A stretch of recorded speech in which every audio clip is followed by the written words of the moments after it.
Olá, meus irmãos, graça e paz de nosso Senhor Jesus Cristo. Estamos aqui mais essa manhã para compartilhar da palavra do Senhor. Eu gostaria de compartilhar um texto bíblico que se encontra no Evangelho segundo escreveu Mateus, no capítulo 4, a partir do verso de número 1 com vocês. Diz assim: Então o Espírito Santo levou Jesus ao deserto para ser tentado pelo diabo. E depois de passar 40 dias e 40 noites sem comer, Jesus estava com fome. Então o diabo chegou perto dele e disse: Se você é o Filho de Deus, mande que essas pedras virem pão. Jesus respondeu: As Escrituras Sagradas afirmam: o ser humano não vive só de pão, mas vive de tudo o que Deus diz. Em seguida, o diabo levou Jesus até Jerusalém, a cidade santa, e o colocou no lugar mais alto do templo e disse: Se você é o Filho de Deus, jogue-se daqui, pois as Escrituras Sagradas afirmam: Deus mandará que os seus anjos cuidem de você. Eles vão segurá-lo com as suas mãos, para que nem mesmo os seus pés sejam feridos nas pedras. Jesus respondeu: Mas as Escrituras Sagradas também dizem: Não põe à prova o Senhor seu Deus. Depois o diabo levou Jesus para um monte muito alto, mostrou-lhe todos os reinos do mundo e as suas grandezas, e disse: Eu lhe darei tudo isso se você se ajoelhar e me adorar. Jesus respondeu: Vá embora, Satanás. As Escrituras Sagradas afirmam: Adore o Senhor seu Deus e sirva somente a Ele. Então o diabo foi embora e vieram anjos e cuidaram de Jesus. Amém. Estamos diante de um texto muito conhecido que fala das tentações de Jesus. E a primeira coisa que nós vemos é que o Espírito Santo conduz Jesus para o deserto, para ser tentado. Jesus, então, ele passa por um período inicial no seu ministério, um período de quarentena, um período de isolamento social, onde ele se consagra a Deus. E ali ele é tentado pelo diabo. Por que é importante nós estudarmos, refletirmos sobre a tentação de Jesus? Porque ali Jesus, ele mostra a sua real humanidade. Jesus, ele é Deus plenamente e é homem também plenamente. E como homem, Jesus, ele foi o homem que mais experimentou a profundidade da humanidade, nos mostrando que ser humano é também passar por tentações. E se Jesus, que foi o homem que mais viveu a humanidade de maneira plena, ele foi tentado, que dirá nós? Então, o diabo, o inimigo das nossas almas, ele busca o mal, ele busca nos fazer cair, ele busca nos tentar, de forma que saiamos do caminho de Deus. Mas Jesus, ele mostra que é possível vencer a tentação. É possível através da força que nós recebemos do Senhor. Refletindo sobre esse texto, a primeira coisa que nós vemos aqui é que o diabo, ele é aquele que lança dúvida no coração dos homens. E a primeira coisa que o diabo quer que Jesus duvide é se ele era realmente o Filho de Deus. Voltando um pouco mais no texto bíblico, no capítulo 3 do Evangelho de Mateus, o que acontece? Jesus, ele está sendo batizado por João Batista. Ali, o Espírito Santo desce em forma de pomba sobre Jesus, inaugurando seu ministério. E uma voz vinda dos céus diz: Este é o meu Filho amado, em quem me agrado. Essa experiência maravilhosa de Jesus, agora, na sua tentação no deserto, é colocada à prova. A primeira coisa que o diabo quer que Jesus duvide é que se ele é realmente o Filho de Deus. Então, nesse primeiro momento, a tentação de Jesus é o questionamento da sua filiação, da sua real identidade como Filho de Deus. E o diabo não mudou a sua estratégia. Ele é aquele que continua lançando dúvida no coração das pessoas, e ele quer que os cristãos duvidem que nós somos realmente os filhos amados de Deus, assim como Jesus. Ao questionar a identidade de Jesus, ele quer enfraquecer Jesus. Jesus estava num momento difícil, num momento de isolamento, num momento de sofrimento, num momento de fome. O deserto é um símbolo do sofrimento. E Jesus ali padecendo necessidade, sentindo fome, frio, sede, momento de fraqueza da sua humanidade, ele chega para Jesus e ele questiona: será que o Filho de Deus passaria por isso? Precisaria passar por isso? Além da questionamento da filiação, da identidade de Jesus, nós vemos o questionamento se Deus realmente sabe tratar com amor os seus filhos. O diabo está questionando: você é realmente o Filho de Deus? E também está questionando: se você é o Filho de Deus, será que seria necessário você passar por isso? O momento de sofrimento nos leva a pensar e às vezes a duvidar do amor de Deus. Duvidar se realmente nós somos filhos amados de Deus. Mas Jesus aqui nos prova, ao resistir ao diabo, que a nossa filiação, a nossa identidade, ela não pode ser medida pelas circunstâncias, pelo lugar que estamos. Se estamos no deserto, lugar de sofrimento, ou estamos num lugar agradável, numa experiência prazerosa. O importante é lembrarmos de quem somos. Isso precisa estar claro para nós. Quem você é? Você é o Filho amado de Deus, que a Bíblia diz que somos? Ou você duvida disso? Se você tem certeza disso, não importa o que você esteja passando, fique firme. Deus cuida de você, seja no deserto, seja no monte. Deus nos ama. Não duvide do amor de Deus. A primeira tentação, propriamente dita aqui, de Jesus, a partir do verso 4, é de transformar as pedras em pães.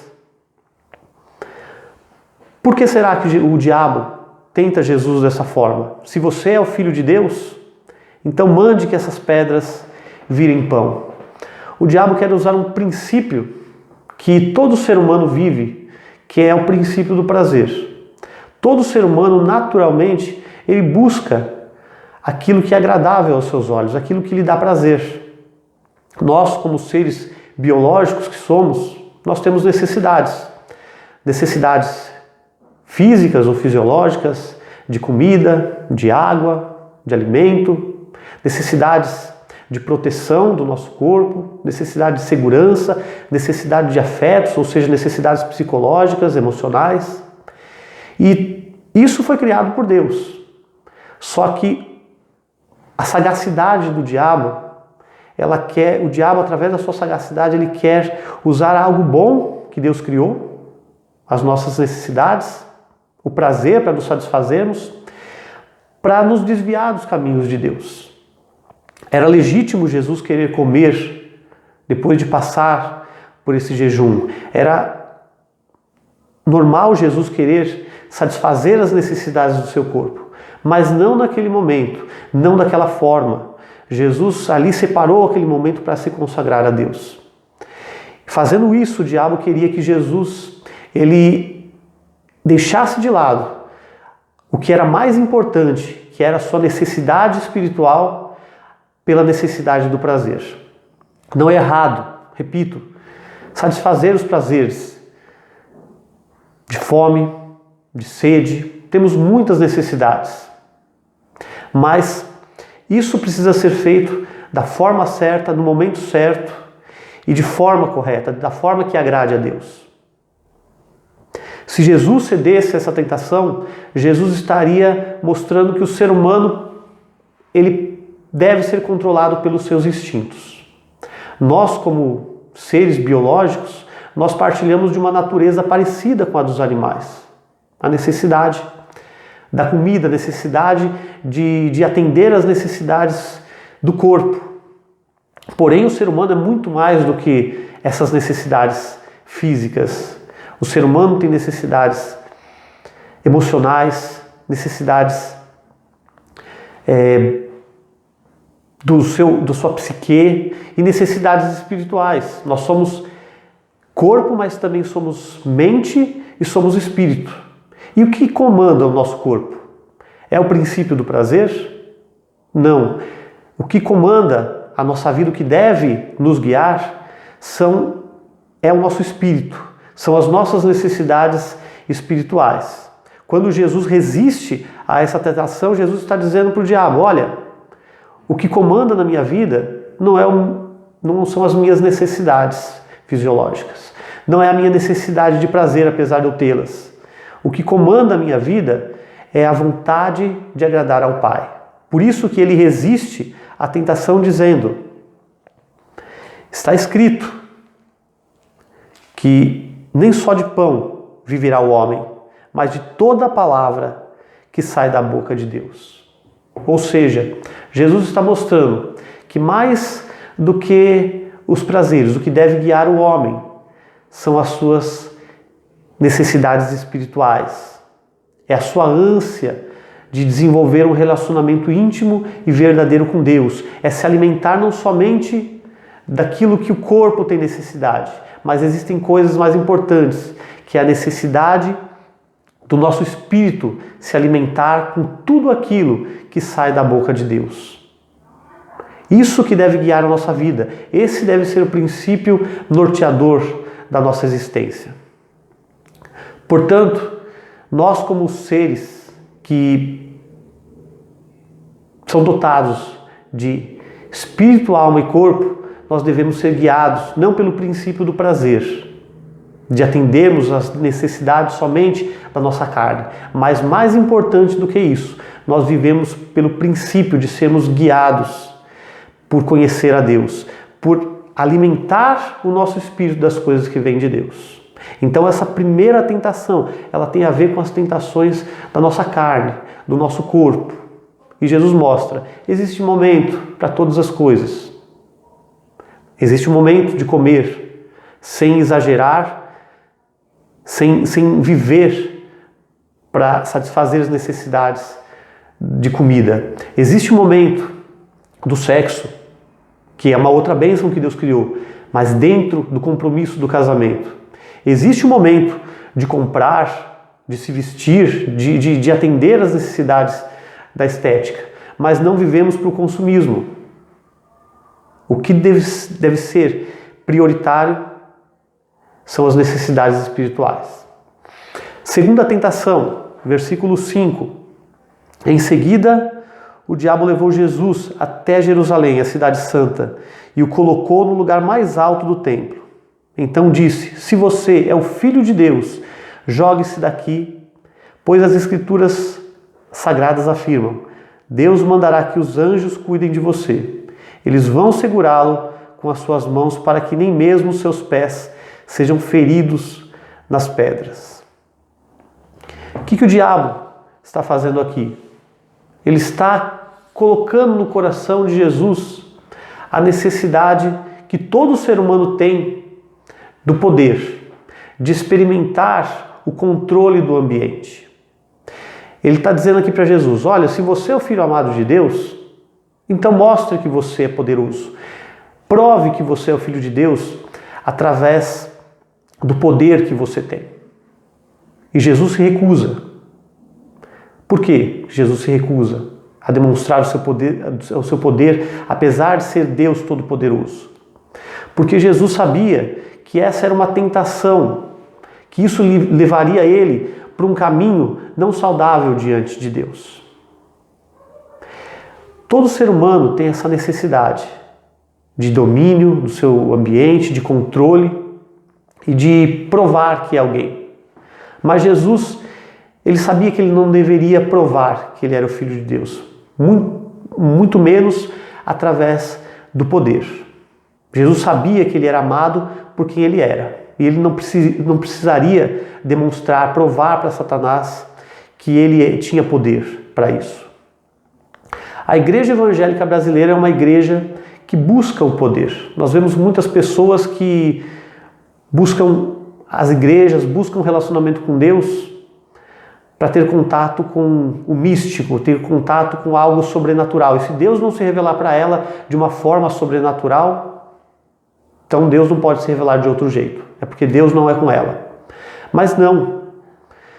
Deus, ele se revela na vida das pessoas nas pequenas coisas, através das situações mais corriqueiras.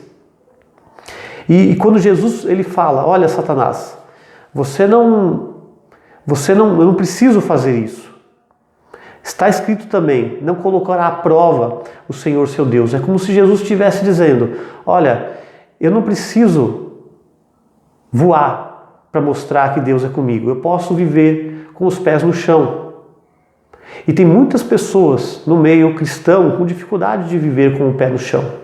Elas têm necessidade de se autoafirmar, de experimentar o sobrenatural na sua vida, achando que se Deus não livrá-la sobrenaturalmente das coisas, não demonstrar através de milagre que é por ela, Deus não é com ela.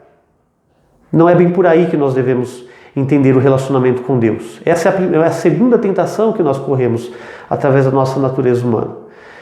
Deus não quer que nós só desejemos experimentá-lo através do poder. O poder ele é secundário. Deus é um Deus todo-poderoso que mostra o seu amor por nós, muitas vezes em momentos que nós não conseguimos explicar. São momentos de milagre. Mas o cristianismo, ele não acontece só através do milagre. A maior parte da nossa vida cristã ela é vivida no cotidiano da realidade, dos pés no chão.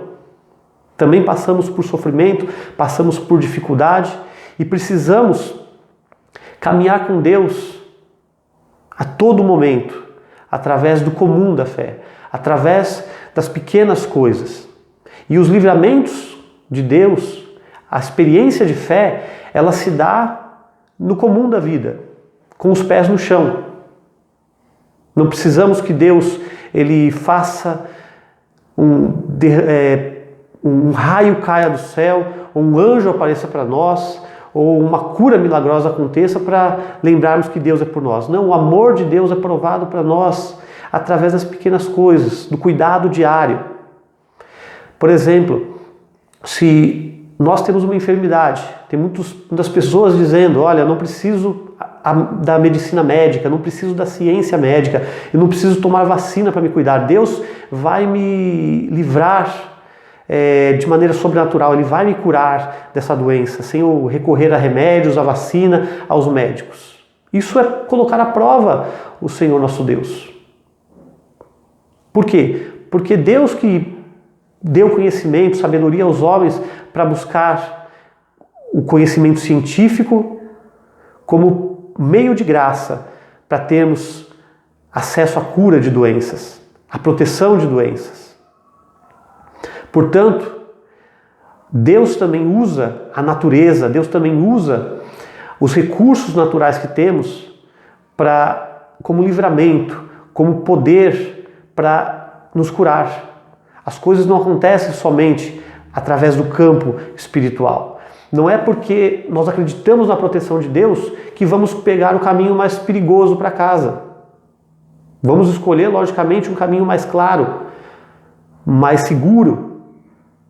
Não porque temos medo que Deus não nos proteja, mas porque sabemos que Deus nos dotou de sabedoria, nos dotou de prudência para vivermos. Isso faz parte da sabedoria cristã. Optar pelo caminho do poder é uma tentação que tem seduzido muitas pessoas.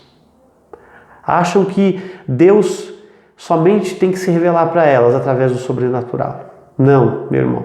Isso é colocar muitas vezes à prova o nosso Deus.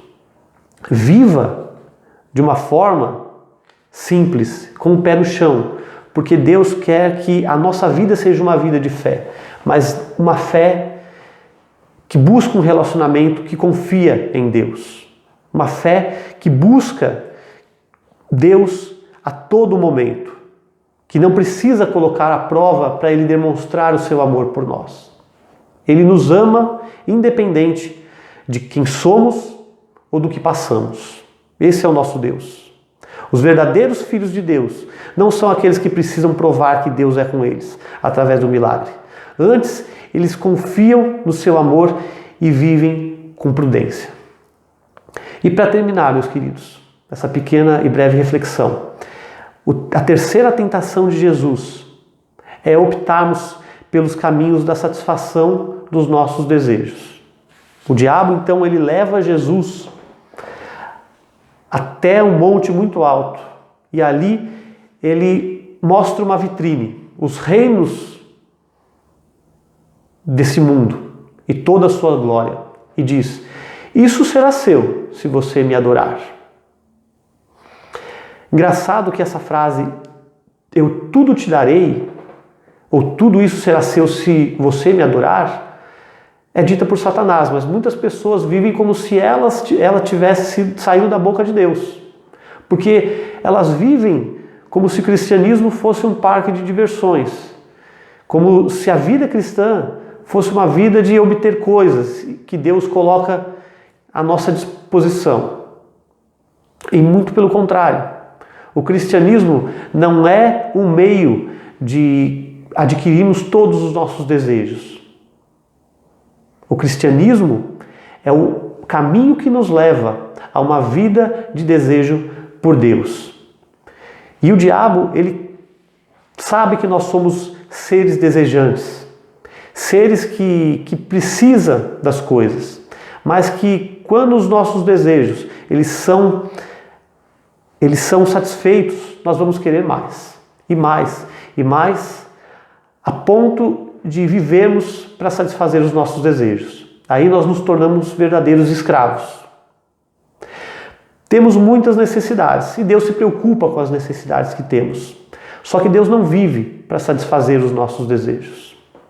Porque Ele sabe que se todos os nossos desejos forem satisfeitos, ou se a maior parte deles forem satisfeitas, nós vamos ter o nosso interior corrompido pela ganância.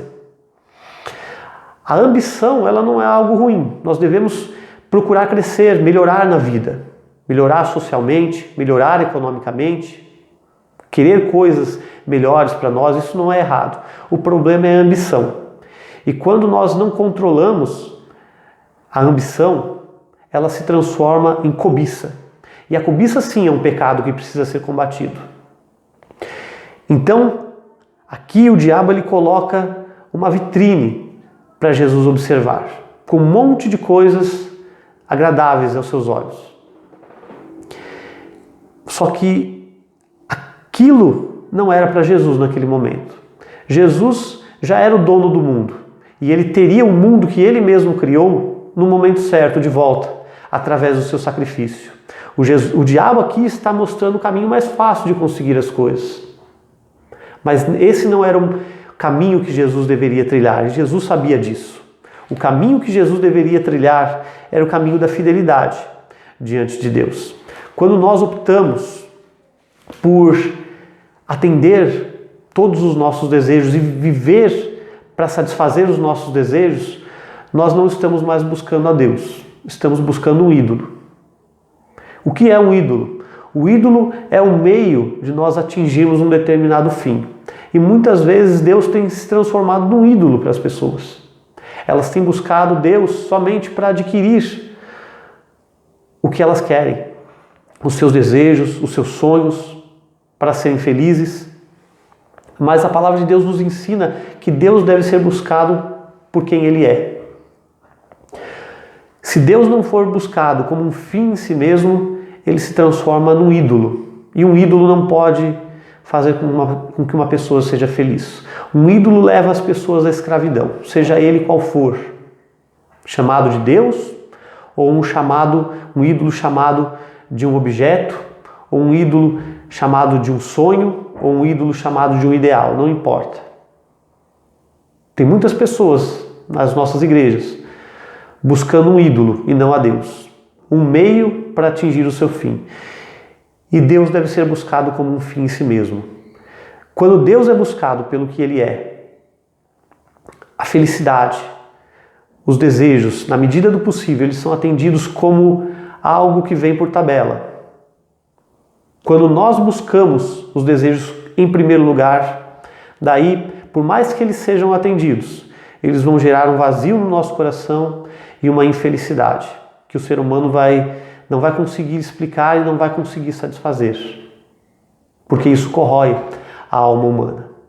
Quando Jesus ele resiste a essa tentação dizendo, olha, somente ao seu Deus adorarás, ele está nos mostrando o quê? Ele está nos mostrando o que deve vir em primeiro lugar na nossa vida, que é o princípio da vida espiritual, que é o amor a Deus acima de todas as coisas.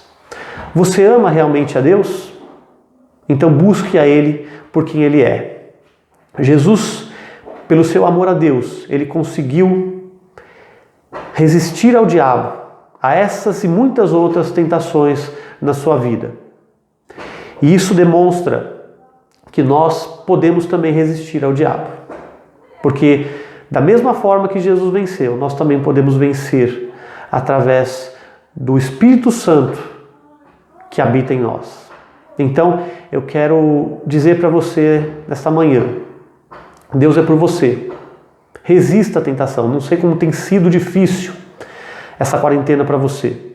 Não sei por que tipo de tentações você tem passado. Talvez você esteja a ponto de abandonar tudo, de abandonar os seus sonhos, de abandonar a igreja, de abandonar os seus ideais e de optar pelo caminho mais fácil, de optar pelo caminho onde é mais agradável aos seus olhos, onde é mais prazeroso, optar pelo caminho do prazer, optar pelo caminho da busca pelo poder, ou optar pelo caminho dos desejos. Mas eu quero dizer para você, opte pelo caminho de Deus. Coloque Deus como prioridade na sua vida. Quando eu digo Deus, eu não quero dizer para você colocar a religião em primeiro lugar, os dogmas religiosos, os rituais, mas a pessoa de Deus, o relacionamento pessoal com Deus em primeiro lugar, que as coisas virão como consequência, assim como diz o Salmo 37, versículo 5. Entrega o teu caminho ao Senhor, confia nele e o mais ele fará. Se apegue ao Senhor, meu querido, minha querida, meu jovem, e entregue sua vida para Ele, que Ele cuida de você. Não esqueça que você é o filho amado de Deus. Por mais que o diabo sopre nos seus ouvidos, que você não é o filho amado de Deus, coloque dúvida no seu coração quanto ao amor de Deus por você. Tenha certeza, o sofrimento vai passar, a dificuldade vai passar, o deserto vai passar.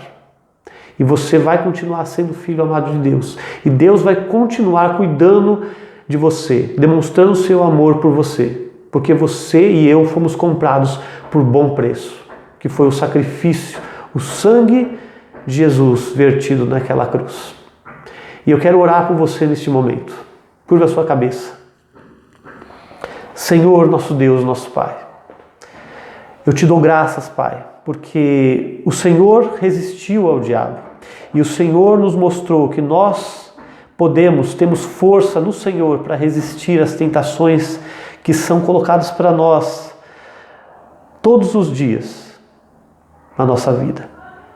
Tentações de optarmos por somente satisfazer os nossos desejos, de escolher o caminho mais fácil e agradável aos nossos olhos, de somente queremos provar aquilo, o sobrenatural, aquilo que nós queremos usar o Senhor para nos sentirmos fortes e amados. Tem misericórdia, meu Deus. Que nós possamos lembrar que somos filhos do Senhor. E como filhos, muitas vezes nós somos corrigidos. Muitas vezes precisamos passar por momentos de deserto, momentos de privação, momentos de provação. E que isso só vai nos fortalecer e nos fazer filhos parecidos com o nosso Pai, que é o Senhor. Portanto, eu quero que o Senhor fortaleça o coração do meu irmão, da minha irmã, que está me ouvindo neste dia, e vá ao seu encontro e mostre o teu amor por ele, aonde quer que ele esteja. Mostre que o Senhor é um Deus de amor, de cuidado, um Deus que quer o melhor para nós. Por mais que passemos por situações difíceis, o Senhor é por nós. Que Ele encontre força, que ela encontre força para resistir ao diabo e dizer que nós não precisamos nos render aos prazeres, não precisamos nos render aos desejos, não precisamos nos render à ânsia de sentirmos o poder acima de todas as coisas. Não, nós precisamos entregar a nossa vida a Ti e a viver pela fé. E viver pela fé é nos entregar por completo ao Senhor, nos rendendo ao Teu cuidado, ao Teu amor, Senhor. Nos ajuda, Deus, como filhos amados do Senhor, a lembrarmos da nossa filiação, da nossa identidade, de que fomos comprados por bom preço. É o que eu desejo, meu Deus, em mais essa manhã, a todos os nossos irmãos que nos ouvem. Que o amor de Deus Pai Todo-Poderoso que é por nós, que a graça de nosso Senhor e Salvador Jesus Cristo e as consolações do Santo Espírito de Deus seja com a Igreja do Senhor, seja com todos aqueles que ouvem essa mensagem, aonde quer que eles estejam. Deus abençoe, meus amados, fiquem com Deus.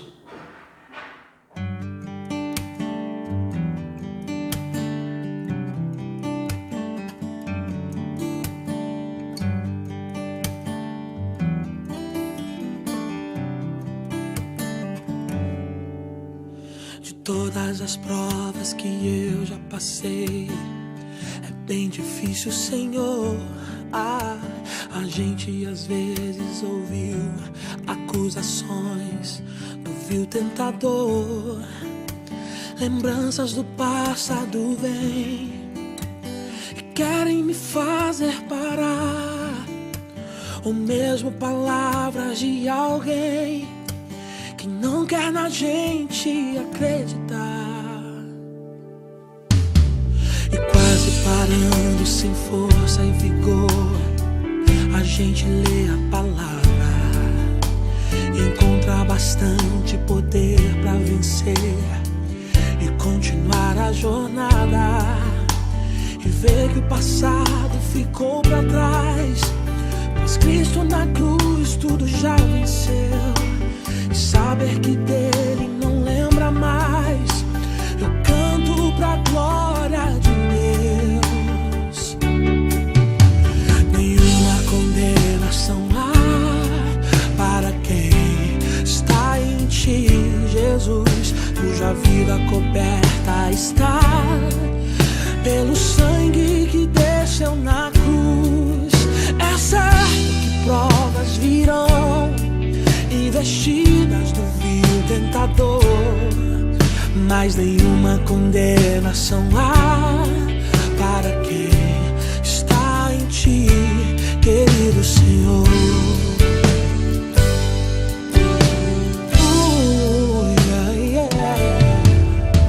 E quase parando, sem força e vigor, a gente lê a palavra, encontra bastante poder pra vencer e continuar a jornada. E ver que o passado ficou pra trás, pois Cristo na cruz tudo já venceu. E saber que dele não lembra mais, eu canto pra glória de Deus. Nenhuma condenação há para quem está em Ti, Jesus, cuja vida coberta está pelo sangue que desceu na cruz. É certo que provas virão, investidas do vil tentador, mas nenhuma condenação há para quem está em Ti, querido Senhor.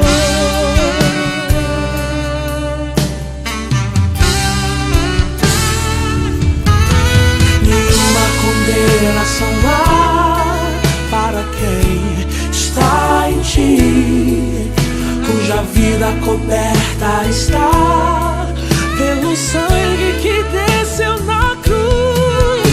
É certo que provas virão, investidas do vil tentador, mas nenhuma condenação há para quem está em ti, querido Senhor.